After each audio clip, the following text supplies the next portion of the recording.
to Deadly Dames. So carrying on the aim of watching all of the Arrow movies that we have, we thought we'd start with Reform Schoolgirls. So this is one I've actually had for a while. It's actually not a very old release from Arrow Video, but they only released it on DVD, and I don't know if it was rights, they maybe didn't have the rights to do the Blu-ray, or just that it was one of those films that just couldn't upgrade it to Blu-ray, but it didn't matter anyway because I was glad to get to see this movie. I'd never seen it before. This is the first time I've seen it. It's the same with Claire. She is here. She's just being the baby in the corner because she's tired and wants to go to bed. And she's laughing.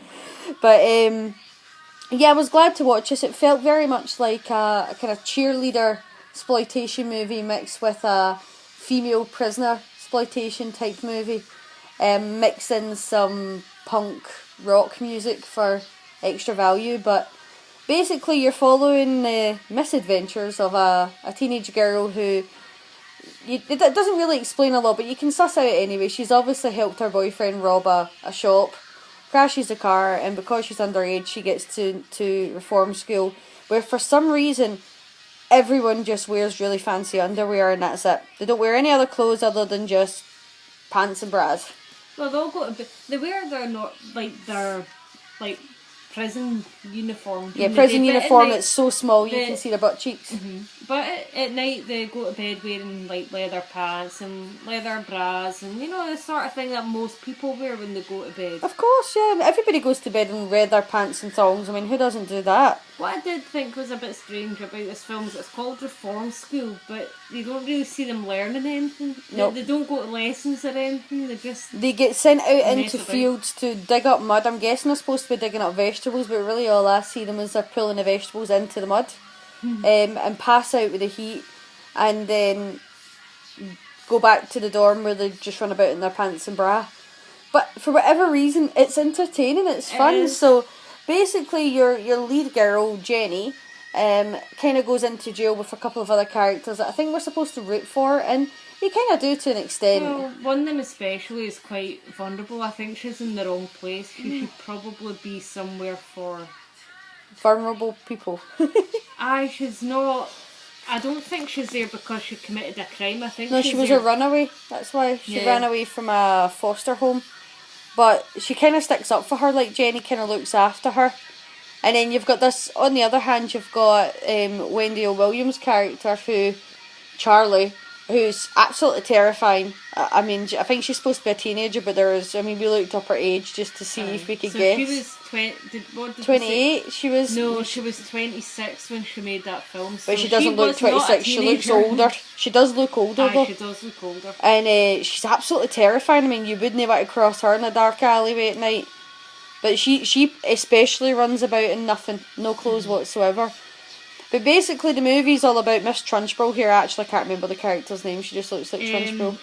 Edna, who disciplines the kids with violence and torture and just generally likes to be in control and be the boss. And what looks like a big long stick. That's not a stick. That's not a stick.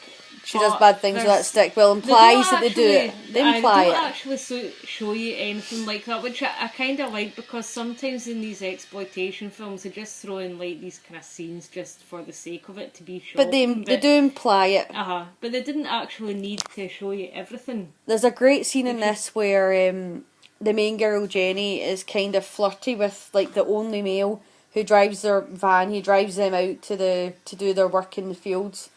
And he's hoaching, like he's not a good looking guy. We were actually debating who we would rather be with, the guy, Charlie, or Edna, and we picked Charlie and Edna over the guy.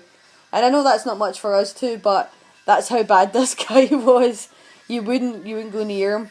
But she kind of thinks by flirting with him that he'll be like her meal ticket out of jail. And you see, she gets to the van and obviously they start kissing and leads to more.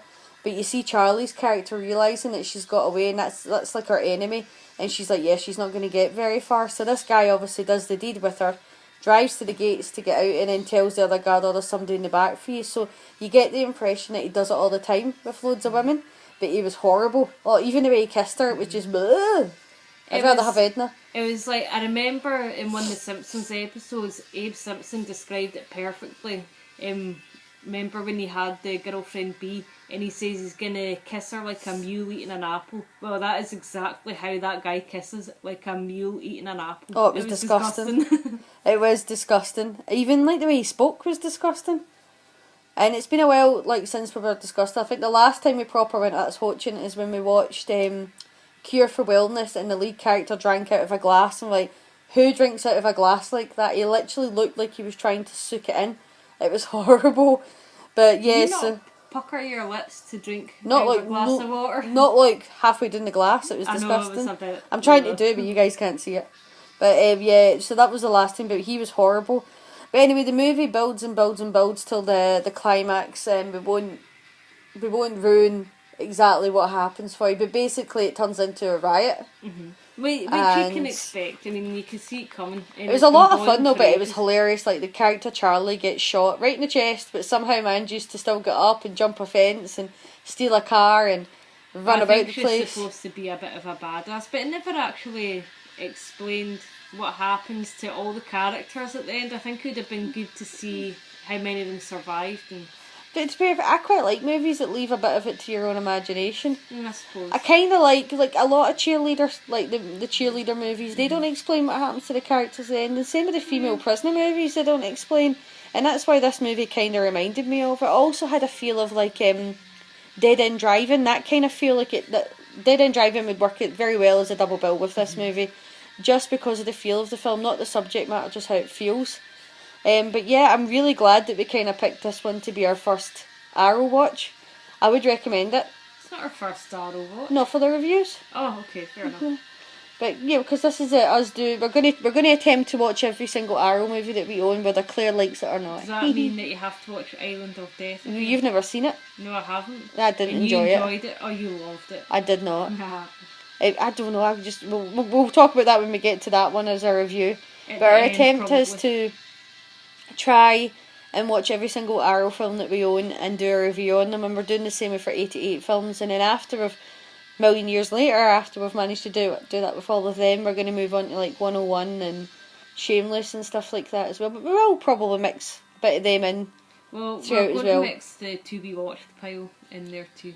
We're going to just try and review a lot of the movies that we own, especially the ones that we haven't got around to watching yet, like this one.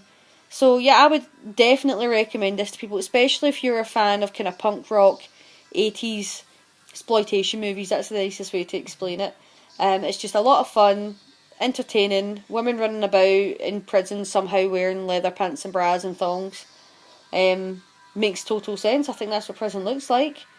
Well, I've seen Orange is the New Black, and they somehow seem to do their hair and their makeup, so obviously that's what prison's like.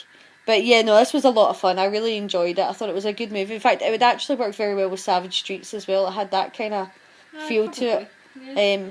And yeah, I would definitely recommend it. I know a lot of people weren't happy when Arrow didn't release this on Blu-ray. I'm sure that they had a reason for it, but I mean, there are a couple of pretty bad cuts in the DVD, but it doesn't really ruin it. It's that, for me, it just makes me feel like I'm watching a good old VHS. The format that I grew up loving. I mean, that's how I fell in love with films, was watching VHS. So it really doesn't bother me when a movie's kind of more VHS than DVD or Blu-ray, but obviously you still love crystal clear picture. But I don't think this being on DVD is going to ruin the movie for you. No, definitely not. I think you'll still really like it, and I definitely would 100% recommend it. And for Claire to actually like a film like this, it's obviously good as well. So yeah, as always, thank you for watching. Please like and subscribe. Recommend picking up Reformed Schoolgirls and watching and letting us know what you think about it. But please like and subscribe and take care. I said that twice. See you later.